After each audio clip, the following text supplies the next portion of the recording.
पूरी दुनिया में बीटीएस की शील्ड बन के कोई खड़ा हो या फिर ना खड़ा हो, अगर हमारे बीटीएस के साथ कुछ भी गलत होगा तो हम आर्मीज सबसे पहले आगे आएंगी। ये बात आर्मीज ने रिसेंटली प्रूव करके दिखाई है, क्योंकि कोरिया में एक बहुत ही बड़ा एक्शन आर्मीज ने लिया है बीटीएस के लिए, जिसको इस समय हर एक न्यूज और मीडिया पर कवर किया जा रहा है। ऐसा पहला किसी भी फैंडम ने नहीं किया और इसीलिए ये आर्मीज का जो एक्शन है वो एक सेंसेशन बन चुका है सभी दुनिया के सामने। और दोस्तों, ये काफी खतरनाक मैसेज है उन सभी लोगों के लिए जो कि बीटीएस का मिसयूज करते हैं। रिसेंटली हाइप की बिल्डिंग के सामने आर्मीज ने काफी सारे कंडोलेंसेस फ्लावर्स भिजवाए थे, जिसके बाद सभी लोग इसे देखकर शॉक्ड हो गए। अगर आपको नहीं पता कि कंडोलेंसेस फ्लावर्स क्या होते हैं तो आपको मैं बता देती हूँ कि ये कोरिया में फ्यूनरल के टाइम यानी किसी की मौत के टाइम यूज किए जाते हैं। और दोस्तों, आपने इन्हें काफी सारे के ड्रामास में भी देखा होगा। तो आर्मीज ने ये फ्लावर हाइप की बिल्डिंग के बाहर रखवाए और उन्होंने काफी सारी चीजें इसके ऊपर लिखी हुई थी।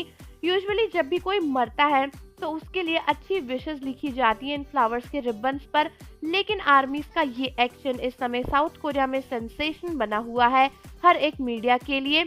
आर्मीज ने इन कंडोलेसेंस फ्लावर्स के ऊपर लिखा था कि बीटीएस को अपनी शील्ड की तरह यूज करना बंद करो। कई सारी बीटीएस आर्मीज ने इसके ऊपर हाइप के लिए धमकी भरे मैसेज लिखे और उनका कहना था कि बीटीएस का साथ छोड़ दो, यानी बीटीएस के साथ जो आप गलत करते हो उसको छोड़ दो।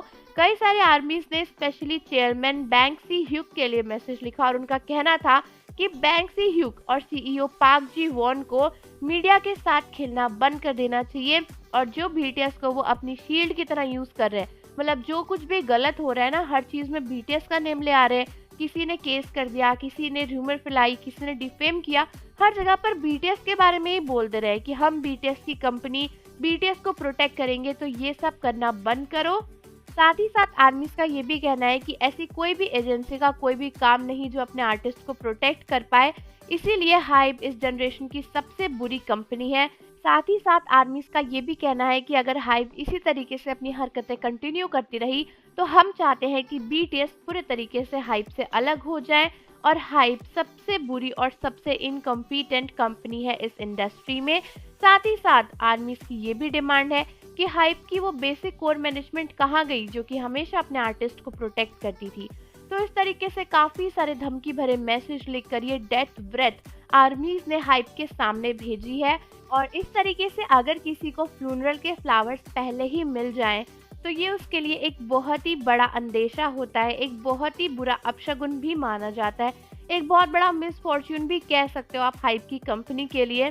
तो अच्छा होगा कि हाइब अभी ही सुधर जाए ताकि आर्मीज का गुस्सा और आगे ना बढ़े।